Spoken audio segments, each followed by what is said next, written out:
Okay, so welcome to today's webinar. Before I begin, I just want to point out that we are offering CEs, social work CEs, and CEs for licensed mental health counselors for this webinar. And this is the information. So we will show this now and at the end again for folks who might be missed it. But if you're interested in getting the CE for this webinar, here's some of the information. And these slides will be available to you within a day, so you can go back and take a look at these. But essentially, you'll go to that website, that URL, https, the socialworkforums.es.ts.nyu.edu, and then you'll log on and you'll find our continuing ed portal. You'll be able to register for this event. And you'll be asked to complete the billing information for it. And then after registering, once you're done, you'll receive within 24 to 48 hours your registrations, and then you'll have to take a small assessment to complete the CEs. And once you're done, you'll receive a CE certificate from us. If you have any questions about the process, there's a number there that you can call, 212-998-5973. Or you can email silver.continuingeducation@nyu.edu. That information at the end if necessary. So again, thank you for joining today's webinar. Before we begin, I'd like to cover a little technical issues. If you come across any problems during the course of the webinar, you can chat to the host. You can find the chat box. It's actually on the bottom of your screen. If you bring your cursor to the bottom of the screen, you'll see a few little icons that pop up, and the chat button is the button that looks like a speaking bubble, and you can chat information. So if you also have your chat during the course of the webinar, you can chat comments or questions in to myself and or our presenter today. And what we're going to do is we will keep tabs on the questions or comments that you bring up during the course of the webinar, and we'll address those at the end of the webinar during our Q&A period. Thank you all. And on behalf of the Community Technical Assistance Center of New York, it's my pleasure to welcome you all to today's webinar, From ACEs to Assets, Supporting the Growth Resilience to Improve Education, Health, and Wellness Outcomes. My name is Jim Rodriguez, and I'll be the moderator for the webinar today. And I love the title of today's webinar because it fits perfectly with the need that we see at the CTAC to move the narrative on trauma-informed care from a focus on the effects of trauma and toxic stress to the things that we can do to help people, especially young people, overcome, recover, and lead healthy lives. Our presenter today is Amy Jones. Amy has recently transitioned from the Monroe County Office of Mental Health to full-time work with the Coordinated Care Services, Inc., or CCSI. Before coming to her present position, Amy was a school counselor for over 10 years, where she developed a strong interest in prevention and resiliency building, fostering well-being among students. She was previously a member of and now oversees the Consortium on Trauma, Illness, and Grief in Schools, also known as TIG, and she'll talk a little bit more about that during her presentation. And Amy specializes in training and consultation on the impact of adverse childhood experiences, or ACEs, trauma-responsive practices, and resilience development in children and youth, among other areas. So we're happy to have her, and with that, I'll turn things over to Amy.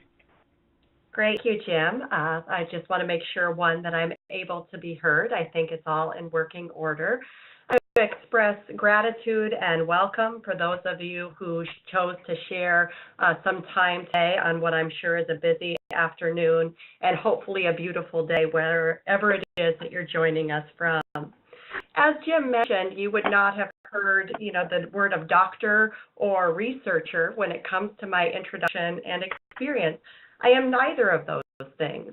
What I am is a professional that's been committed to kids and families throughout my entire career, whether that was in my role as school counselor or then my role with the Monroe County Office of Mental Health, where most recently I held the position of Chief of Planning and connecting with the provider community on this work. And so that offer you today comes with the voice of experience, the voice of an early adopter, meaning I'm willing to try things and see if they work and modify and adapt. So this is a topic that's near and dear to my personal heart and my professional one, and I offer you the ideas that we've come across in some of the work that we've done, some of the frameworks that we have found value in the hopes of us all collectively moving forward in our journey about becoming more trauma-informed, trauma-responsive, and emphasizing resilience. My regret with this format is that I can't engage with you faces and face-to-face and be in dialogue with you. So I do certainly hope that you use that chat function if there's any information that you need additional detail on, or there are questions that come up. I'm not a researcher, and I'm not going to reference articles or work that I've done in that aspect of the field. It is important for me to share with you some of the context that has informed my work and the work that you'll be exposed to today, which is taking place primarily within Monroe County. Is TIG, which Jim mentioned, the Consortium on Trauma, Illness, and Grief in Schools. TIG originated in the Monroe County Office of Mental Health and with the network of school districts there. It's really about creating core competencies within the educational system that's appropriate for any staff member working in a school. At its core, it's a 5-day training sequence. It includes the topics that you see present in front of you, but it also has a primary function of creating a trained backup support network that allows other staff in other districts that have received the TIG training to be ready and available to come and provide support in response to an overwhelming crisis or a critical incident that impacts your schools. Part of TIG shared for us and created for us in Monroe County is a long-standing collaboration amongst our school districts. So we began to develop the work that you'll come to hear about today related to resilience development. It really did have this foundation in having a community of educators moving towards first trauma awareness and then trauma responsiveness, asking really critical question of what's next. If we understand that resilience trumps ACEs, how do we do that work? What resources are there available to us to begin to drive this idea and this philosophical standpoint into direct action? Was also some unique data collection. So a couple of years ago, there we go, we partnered with the Department of Public Health in our county, as well as the public school districts, to add 11 of the ACEs questions, that original ACEs study, into our youth risk behavior survey. It's very important for us to get a temperature on what our youth were reporting and how that related to behaviors that concern us as professionals working with young people. Certainly, it's not the purpose of today's seminar to review all of the historical ACEs data. I'm sure many of you, if not all of you, are very well informed, but it created a context for us that was unique in that it gave us real-time information for our youth right now and let us know that, surprise, surprise, Monroe County really isn't any different from all the other versions of the study that have been done. What you're seeing in front of you are just a couple of snapshots of this work to set that stage for you.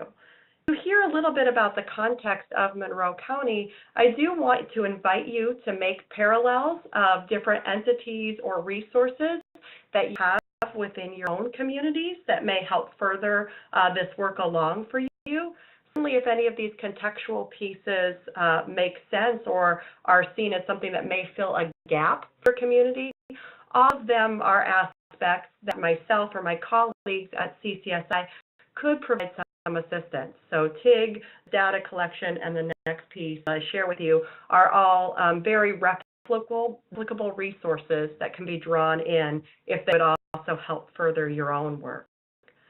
What to say about our sample here is that we had about 1,700 participants in the county sample. We have every expectation that the data that we pulled from this is underreporting of the ACEs in our community. So what I mean by that is kids had to be in school the day that it was given. They had to be able to get through a fairly significant assessment. They had to have good stamina, and they could not be in any out-of-district placement. So when we think about kids that might be in a therapeutic day placement, residential care, in perhaps a psychiatric hospital, or even just not attending school because they struggle with attendance, those individuals would not have been included. As I know, county was not unique.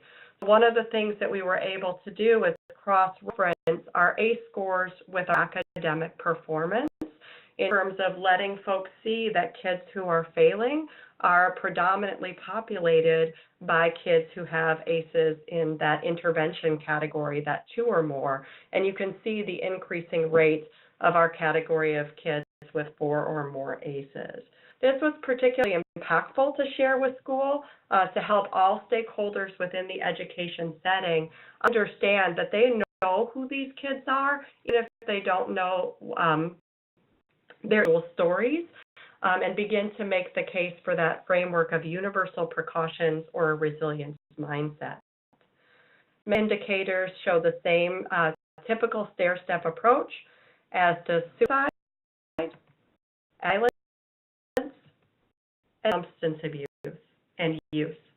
So I do reference a lot of school context because that is my background, but in my role as Chief of Planning for the Monroe County Office of Mental Health, we did a lot of work from a clinical perspective as well. And this was one of the data points that we used to frame those conversations. So this slide, that typical ACE stair-step, looks a little different because we began to cross-reference substance use within an individual youth, compared to saying yes or no to whether or not that substance use is in the home. The conversation we then had with our clinical providers is how are we treating the family system? We know that having substance use in the home increases risk across the board for our young people. So what that looked like, just as a preview for those of you who have a more clinical perspective, is we wanted to talk about how are you addressing risk reduction and considering family context when you're working with adults.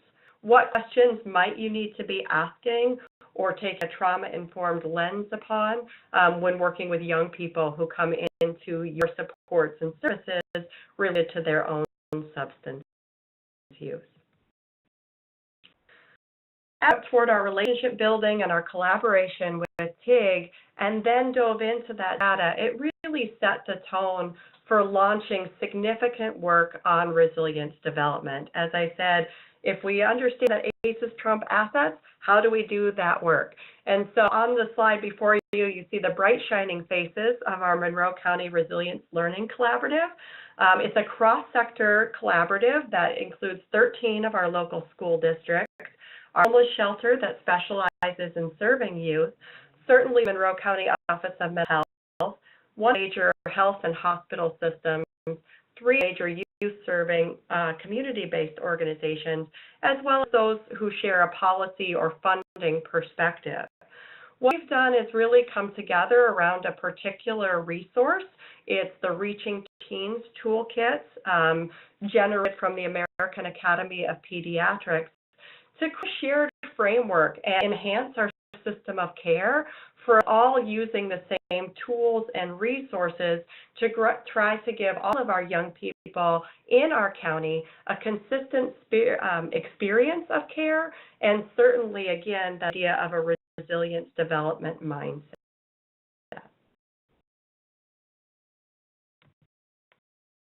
We emphasize this. Why is this our frame of reference? Why do we spend time and energy and resources in this way?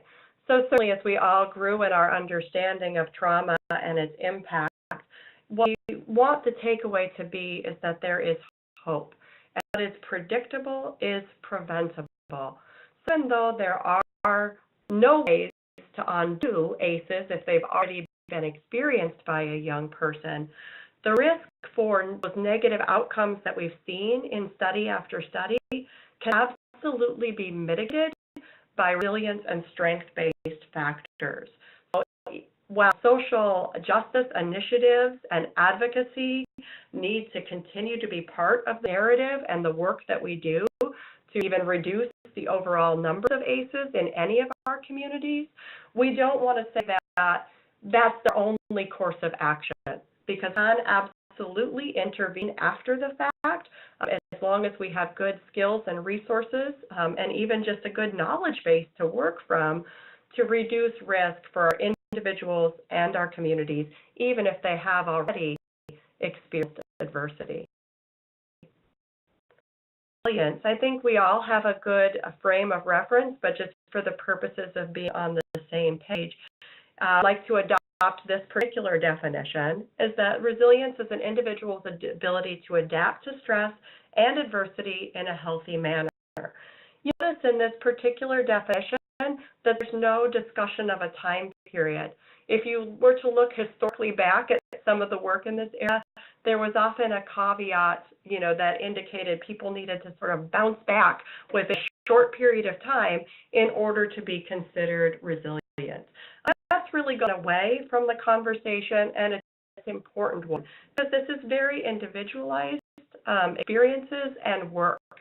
We need to sort of have that shared understanding that for some people there may be a rapid bounce back. For others, they may absolutely be willing and able to demonstrate their resiliency, but it may take more time and more support. It really is our best avenue of defense, inoculation and intervention, right? Both frameworks for helping all young people have the skills and abilities they need to go into healthy and successful adults. If you have nothing else from today's conversation, I hope that this message really resonates with you. As resilience is ordinary, not extraordinary. We tend to have sort of a cultural perspective at times in our country that it's the gift that's given to us by the little fairies that visit our cradle. If you have kids like I do who watch that Disney film where Flora, Fauna, and Merriweather visited Aurora in her baby cradle and gave her these gifts, that's not the image that we want to capture when it comes to resilience. And use it kind of in common language, that idea of kids are resilient. To a certain degree, that's misleading. Yes, they are. Everyone has the capacity to be resilient. It isn't this magical gift. However, there are things that adults and systems, caregivers and professionals, and even communities can do that can either enhance an individual's resilience development and certainly also has the risk of potentially undermining an individual's ability to be resilient. So by using our consciousness and our capacity around understanding resilience and what those areas are, as well as where our opportunities are, we can do even better in enhancing resiliency for all children. To have that focus and that intention, we want to think about how do we do that? How to shift the balance of the impact on our individual kids' physiology, right, and brain development and development of interpersonal skills and academic skills on mental health and resiliency factors, away from that experience of adversity or toxic stress, and shift the balance over to resilience factors to help create the optimal position that every individual will have what they need to get through whatever life may bring them to the best degree that's possible. There are frameworks for what resiliency work is. One of the building blocks of resiliency would be portrayed as the I haves. These would be resources and individuals in a young person's life that help enhance their ability to cope with the world at large. And so some of those I have are people around me that their trust relationships build up, that they demonstrate unconditional positive regard, but that there's also limit setting and good boundaries so that kids know that they can test the waters and develop some capacity around competence and confidence, but they also know that adults are there to catch them appropriately when they start to get a little bit too far out of bounds or have too great a risk related to that life skill. We want role models for our kids, people who show them through actions, not just words, how to manage life stresses, right from wrong, make decisions that are driven out of character and understanding, and not just speak that phrase of do what I say, not what I do, right? We know that most of our communication anyway, 2/3 of which is nonverbal, so we really want to make sure that we are living and breathing this work, particularly when we're in front of kids, whether we're doing that as a community member, as a parent, or certainly as a professional working with young people. We do emphasize young people's ability to develop competence and control and independence, right? So we'd like to shoot for the goal of interdependence rather than full independence and not being in relationship with no one, but also not that idea of codependence. We want kids to practice those skills. But I said before and alluded to before, we want adults to be there when kids need them and for young people to have that experience. And if things really start to get out of hand, those adults are there to catch, support, and guide when it's necessary. Category are more internal traits related to an individual. In some cases, this may be the hardest one to sort of address, particularly when we think about kids who've experienced trauma or adversity or toxic stress, because that internal self-concept can be the hardest to begin to challenge and shift. Many of those young people have had lots of experiences that have demonstrated opportunities for learning that would undermine them developing resilience in this particular area. How there are things we can and should do in spite of it may being a harder or longer term commitment. But it is that belief that I am a person of value, that people can like me and love me, that I can do nice things for others and demonstrate empathy. Kids who have experienced trauma and adversity have the biggest hearts. And we need to really honor and respect that and show them what a value and a resource it is to their communities, whether it's school or home life, that's respectful of their self or others, and that they're willing to be responsible. And that they're sure ultimately things will be all right in the end. For kids with trauma, that's a pretty big task to tackle, right? So we want to make sure we're offering opportunities and learning along the way to help develop. I want to acknowledge as well that with these building blocks, you don't need to have every aspect of all three building blocks of resilience, but really need to have more than one. The last block is the I can. That's thinking about skills and abilities, right? I can talk to others about things that frighten me or bother me.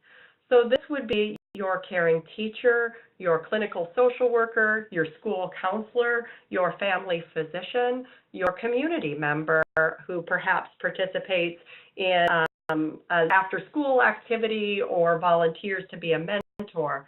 It's that are we able to support the development of trust and confidence that kids can talk with adults in the hopes they'll receive support and nurturance in return. Supporting kids in finding ways and identifying solutions to solving problems. Do they have self-regulation skills, the ability to control themselves, perhaps delay gratification, or manage even internal temperatures of emotion, as well as just having the ability to find somebody who I could potentially rely on for help and figure out how to engage with them and asking for help. When's a good time to ask that question? Where even the language skills necessary to invite that conversation. So if you really consider school or clinical work, the I can section really stands out to me as bringing that a wealth of opportunity to making subtle changes that would have big impact on all kids' resilience. Huge influence is the idea of the 7 C's of resilience development. These are really featured in the Reaching Teens curriculum that I mentioned earlier. 5 of the C's, competence through contribution, are built out of the framework of positive youth development that is well documented, well researched, has been around forever. The last 2 C's, the coping and control, are really focused on work that Dr. Ginsberg has done within his adolescent medicine practice and the work that he's done with all kids, but also in particular marginalized kids throughout the country. Really identifying that we could spend a little more time and effort in those areas, and it would help exponentially enhance resilience for all kids. Doing the work of resilience, we all want that roadmap.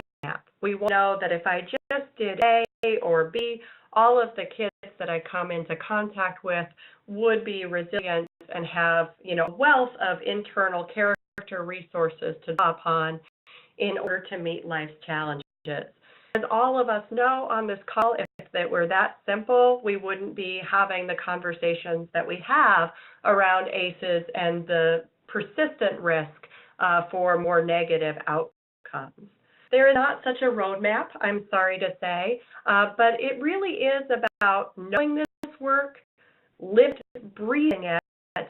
They're driving confidence that relatively small changes, low-cost changes, typically under an individual's control, changes matter. And being able to speak about it with others, with our other stakeholders in our clinic, in our community-based organization, or certainly our school, to share that these steps are important and that they shouldn't be lost in meeting the billable hours, right, for our clinical providers, but also in terms of school, this is part and parcel of achieving academic and behavioral outcomes in school. It's not separate. It is all together. So the goal, whether it's the trauma-responsive care or trauma-responsive education, that we understand that adversity is out there. And even if we think about what's not studied in those original ACEs, we have to understand that kids can accumulate stress for lots of reasons, even beyond what is reflected in the literature. So you want to consider what we can change for ourselves. How do we modify our one-to-one interactions? How do we consider the supports interventions that we provide from our own role, from a shared understanding of the impact of trauma on the individuals that we work with, and certainly the prevalence of adversity within our communities. If we're in a school setting or at the organizational level or program level, we want to think about our universal strategies, our climates of our buildings, and how it even feels to walk into our school or our organization or our clinic in order to ask for help, receive care, or to participate in our education. At the highest level, we are looking for opportunities where we can review policies and procedures, hopefully having youth and family voice, regardless of our sector or our setting. We're considering code of conduct activities or even rights and responsibilities of receiving care or support from a trauma-responsive lens.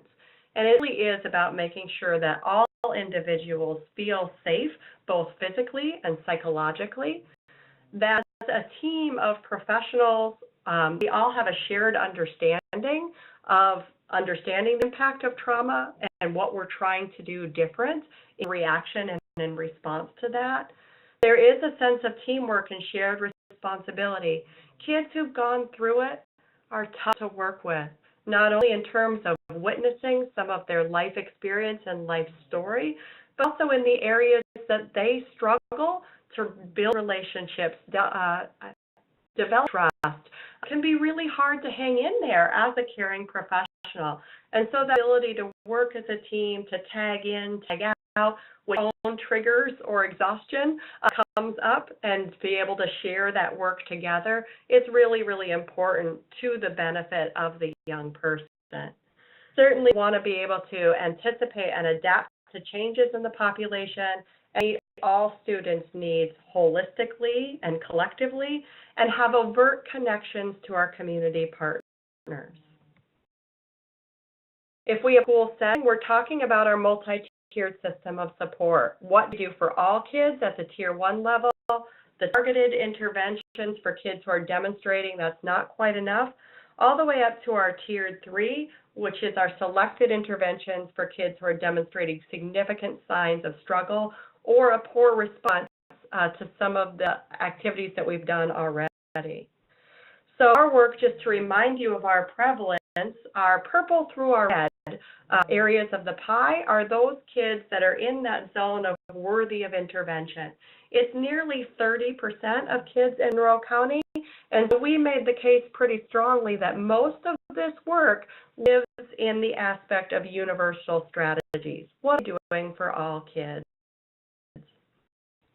That's when we go back to those ideas of those building blocks of resilience. I have, I am, and I can. How can we reinforce and reflect each of these building blocks is for most kids in most areas of our school and organization? The 4 developmental assets are really key framework and an opportunity that many of us are familiar with. It's incredibly well researched. It sort of went out of vogue, I think, in comparison to some other conversations that began to be having, but it absolutely needs to be revisited and reinforced, that we can work on asset development with kids, and we call it positive behavior intervention and support, social emotional learning, or developmental assets, or resilience development. It's all going to enhance any perspective that we do for the benefit of our kids having greater capacity to manage stress. If you've seen the Resilience, the science documentary, you would have seen Miss Kendra's list be featured in that. If you haven't seen it, I highly recommend it. This creates an opportunity where all kids are taught about safety, of understanding the impact of trauma and adversity on their lives, and to receive some support and some skill development around those topics. It creates a unique partnership potentially for a clinical perspective and a school perspective. From American Monroe County, we often went to this idea that clinical relationships with schools needed to exist in the form of a satellite, and there's absolutely a place for that in a continuum of care. However, in this sort of a curriculum, much is done for all kids in all classrooms, but there's a clinical perspective in responding to letters that are written to Miss Kendra by the student. So it's a unique opportunity for partnerships for those of us who have a clinical perspective and those of us from the educational sector.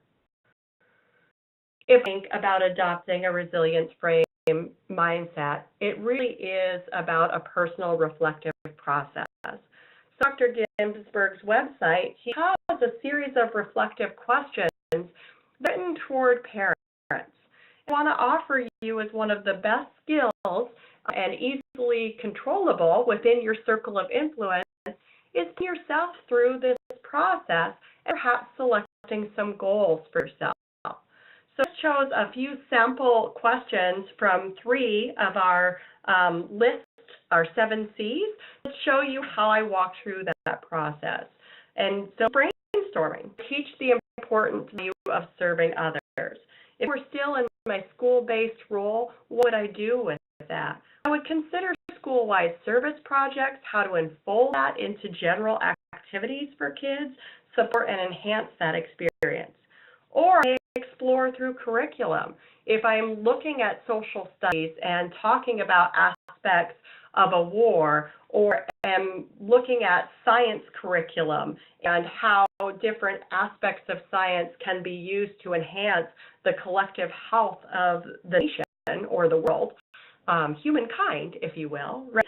And certainly in language arts class, where we have a rich opportunity to explore through character experience what it can look like and feel like. We then can think about opportunities to make a contribution directly. That can look like classroom jobs, making sure that every kid has the opportunity to contribute something to the environment that they're in and allow them to receive feedback about the benefit of that contribution. Student government in the school setting can be another opportunity. And certainly seeking out role models. For those of you in a clinical setting, this may look like bibliotherapy, right? Understanding a young person's particular challenge and looking for opportunities, whether it's a biography or a film of an individual who may have overcome similar challenges, can be incredibly healing and reinforcing to resilience development. The process for coping. It's really important to avoid shame around individual perspectives and experience. It can be helpful to help a young person begin to identify for themselves what sort of their true crises exist beyond what they can reasonably manage versus where they have skills and abilities that they can be drawn on, but maybe need the benefit of an adult to kind of prompt and guide and encourage the use of those skills and abilities. Think of coping strategies that can look like role modeling.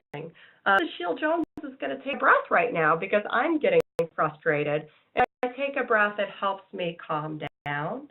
Helping people understand that life challenges are real, right? We don't all have a perfect Instagram life is a real important conversation to be having with our young people right now. And certainly work that we're doing related to self-regulation at all levels, whether that be mindfulness practices within the clinic or the classroom, or work on self-regulation capacities like deep breathing or exercise are really, really important. It's the hardest one for adults to give up, but it's really, really important in terms of making sure that kids begin to see that actions they take have an impact on the world. Because oftentimes kids who've experienced adversity feel that things just happen to them. So at Tier 1, we're looking at collaboration, emphasizing practice and experience. That failure is a great learning opportunity, not a black mark on somebody's skill or record. We want to think about making sure that all kids have the opportunity to recover from mistakes. Tutor's activity is a particular skill that can be used. Dr. Ginsberg promotes several different sort of mountain into molehill strategies.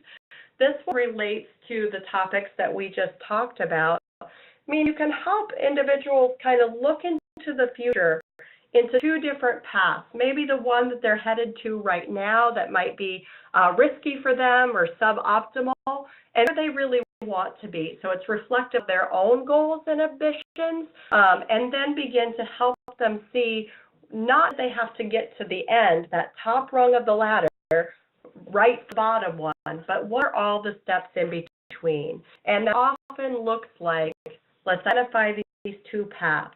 What are the steps in each ladder that would take to achieve both paths? And then you compare the less optimal one with the more optimal one and help begin to chunk down that it's only the next rung that each of you need to be working on together. That if you find that first step, then you're on your way to the next step. And then you can begin to consider the third. Tier 3, I really appreciate the ARC model as a framework from beginning. It is clinical treatment perspective for complex trauma, but it also is really a learning and skill development model. The idea is just in the highest level that you work on attachment first, that you need those relationships solid and in place, before you can begin to work on self-regulation activities, and then only then can you move into competency. So certainly, particularly with the educational setting, we want to jump right to competency. If a kid is struggling we want them to be able to read. And I offer this back into the educational setting as a framework for just helping people understand where do we need to begin with our response to intervention practices.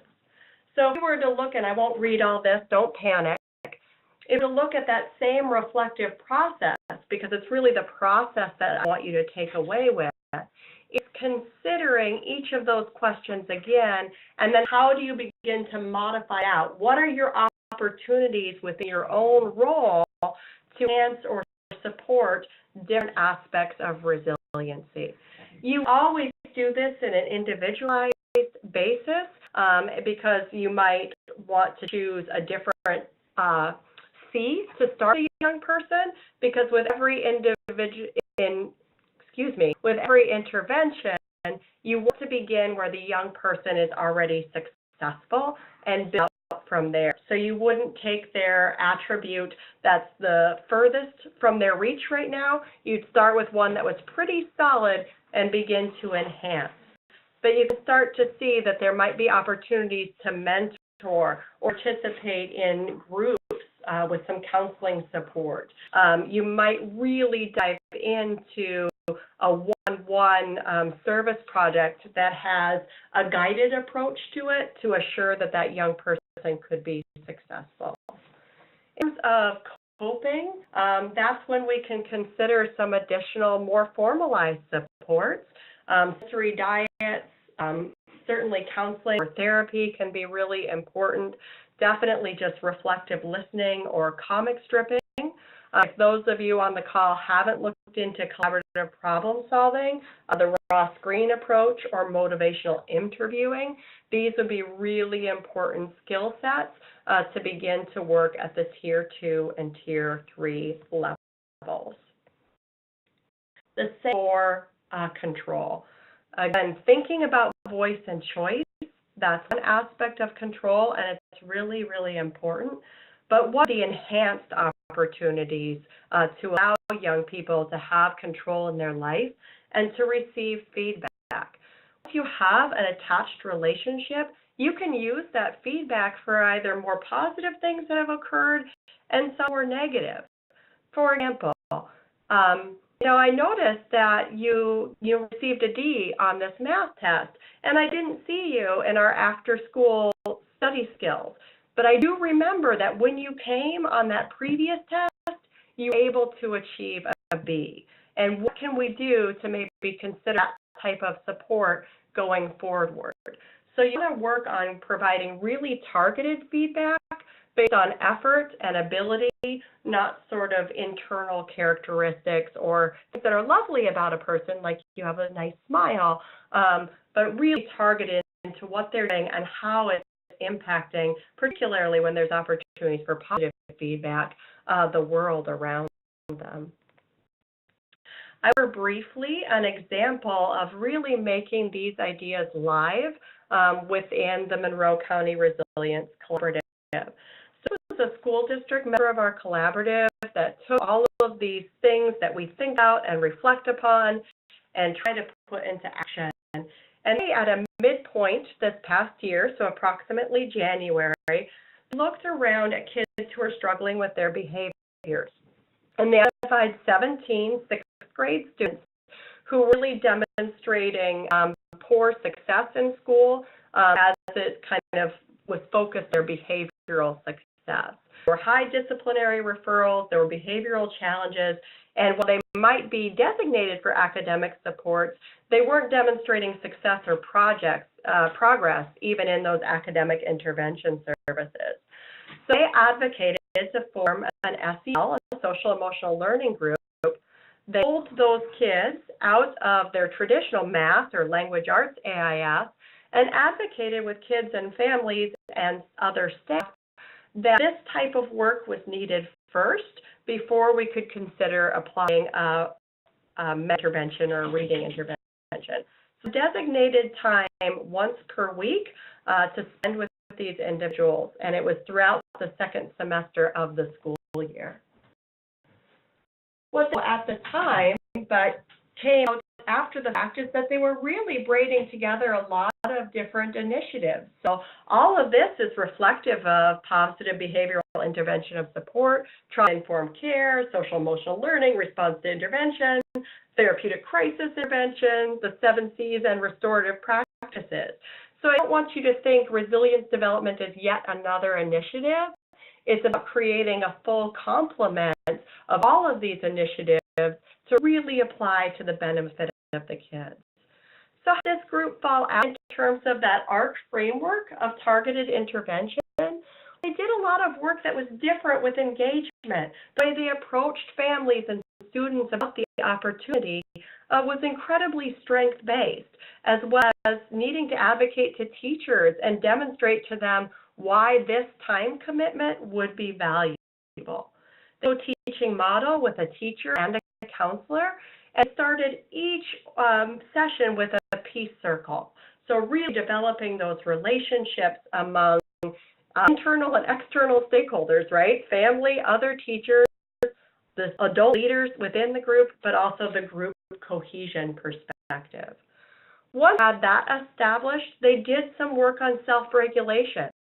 They used some opportunities through journaling, through art experience, through those peace circles to help the kids really begin to understand what some of their triggers were and how they arose at different points throughout the school day. And then move to that idea of skill development. Some of the things that they did included teaching deep breathing, talking about activity and exercise, making sure that all kids things that were manageable for them in their life, not reliance on a paid Y membership.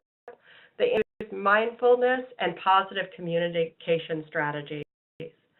There, they went to practice skills like those self-regulation skills, and did that within feedback in the peace circles, as well as targeted individual feedbacks between the adults and the kids participating. They introduced that idea of feeling thermometers, helping kids identify where they're at in terms of that next blow or their trigger being, their button being pushed, right? And helped all kids work on setting their own goals and priorities related to schools. With particular and relatively simple changes, just a thoughtful approach from a resilience mindset, well, kids did report an increased attachment to school, and they loved coming to the group. They learned confidentiality, demonstrating their commitment, their connection, and their contribution to others by maintaining that personal information. They increased staff collaboration on behalf of the participants, so that team of adults came together more effectively around the needs of these young people. Definitely, discipline referrals and the behavioral challenges that were reported for this cohort of 17 decreased.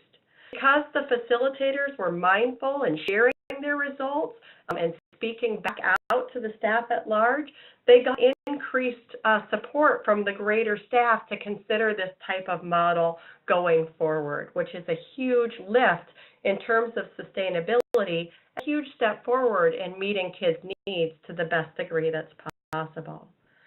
If you think about other resources, certainly if you'd like more information on the Consortium on Trauma, Illness, and Grief in Schools can be a resource, or the website that's listed can be a resource. But many of the others can be found on this slide back on a previous webinar offered by CTAC. If you haven't experienced yet, I highly recommend learning more about those Tier 2 and Tier 3 interventions related to being trauma-informed and trauma responsive. So we can take activities for ourselves and our colleagues. We consider things that are readily attainable to us without big commitments. That might look like a film study together. It may look like a book study. I've listed some of my favorites for lots of different perspectives right here. We can dive into our policy and procedures if we have that ability to do so, and to look and make sure they're really reflective of a trauma-responsive resilience development mindset.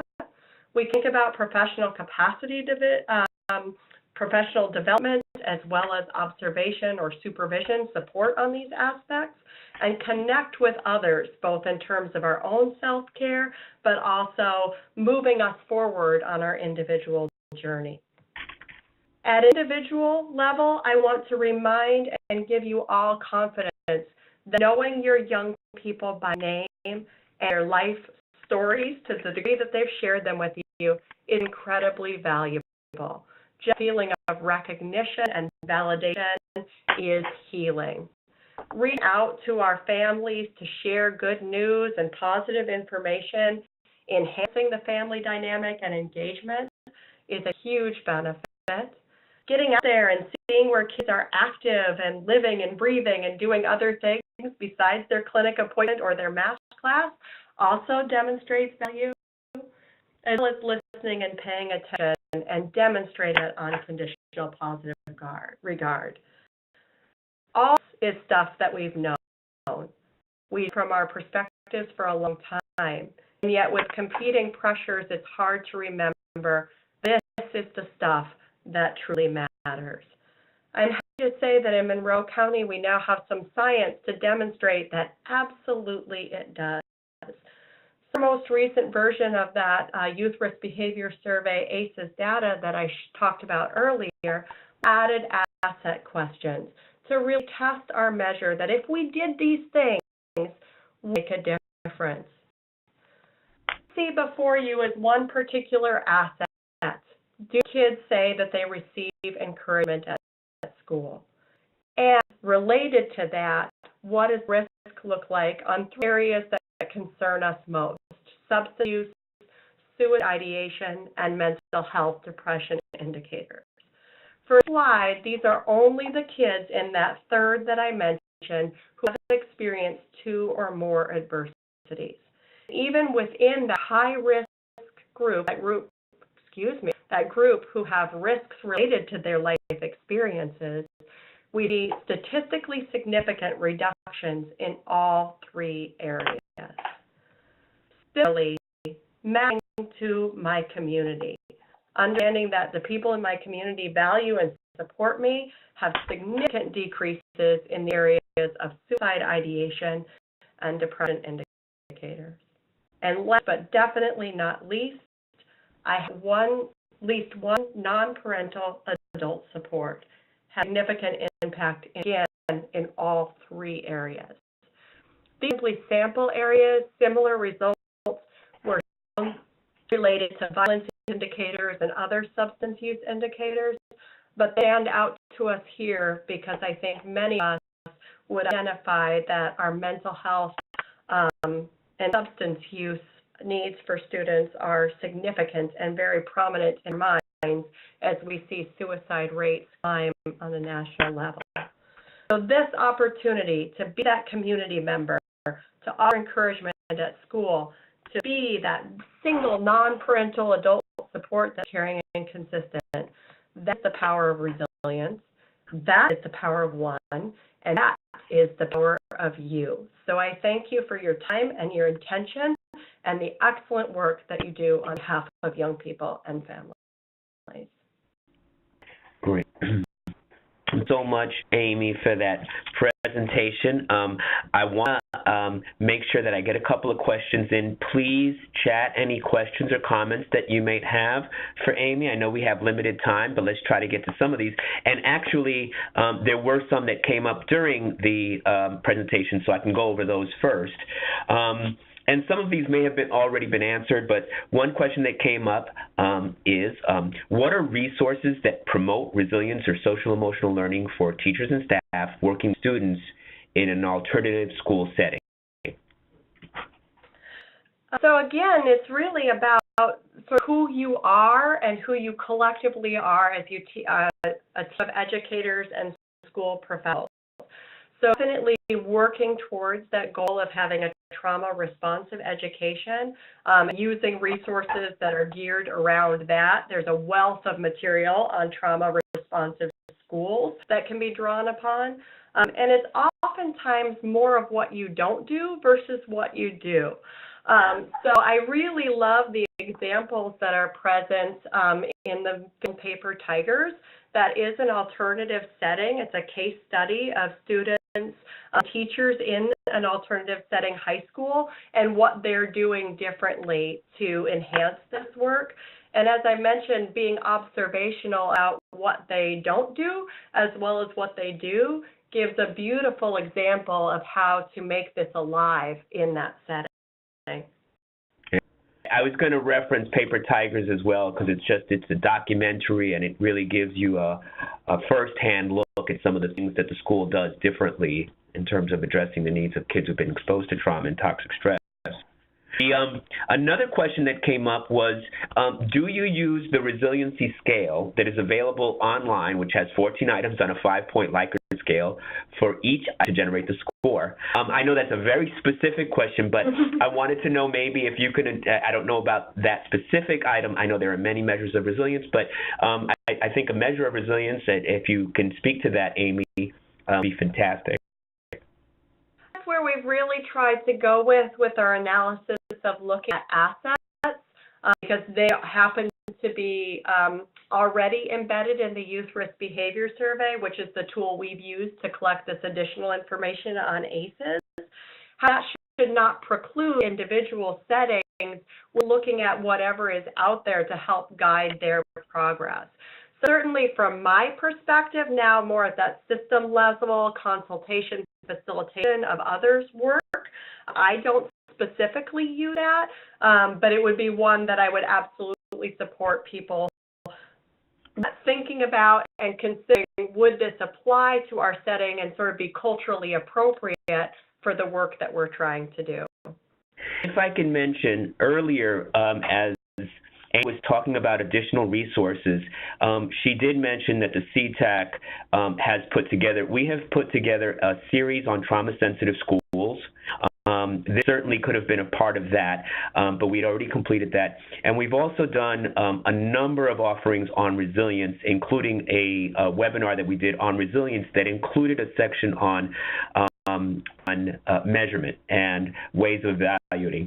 The short and bottom line on this is that one of the things that we view resilience is as an outcome or process as opposed to an individual trait. So one of the things I would also say is be aware of that distinction that there's out there sometimes around the difference between resilience as an individual trait, which I think Amy spoke to earlier, that we don't view that in this way, that it's more of a process and an outcome. But you can also look at our offerings on trauma-sensitive schools that came previously, as well as on resilience, to get more information on the topic of how you measure it and how you look at it. Sidebar I'll mention related to that is the other pitfall that can potentially happen is that we consider resilient work only for our little ones, right? I look at it as every, always, and often, right? Seek every opportunity, always have this framework, regardless of the age of the population you're working with, and as often as you can, do things to support and enhance resilience development. Because there's a lot of work out there that demonstrates that adolescence is not too late, and we need to continue to invest in our teens and young adults in that aspect, and the Reaching Teens Toolkit definitely provides that framework as well. So I want to make one other, so again, the last couple of questions has to do with resources that are available, which I think you're touching on children and PTSD and ACEs, as well as the issue of complex trauma and more clinical interventions. Again, I'm going to actually just go ahead and punt that to our CTAC website. We've done actually webinars on trauma as well, including complex trauma. You can look at that and look at the resources that we have there, or contact us if you have additional questions about resources on complex trauma and how to treat it. With that, though, I want to thank Amy for this wonderful presentation, and I want to thank you all for your great questions and comments. I want to take just a quick, and I'll leave the CE slide here so that you can take a look at it. But again, for folks who want to apply for the CEs, for this presentation. The information is back up there so you can take a look at it. We're slightly over our time, and I see folks are leaving. But again, I want to thank Amy. I want to thank you for this wonderful presentation and you all for participating in this webinar. And continue to look out for more offerings on resilience and trauma-sensitive schools in the near future. And thank you, Amy. Okay.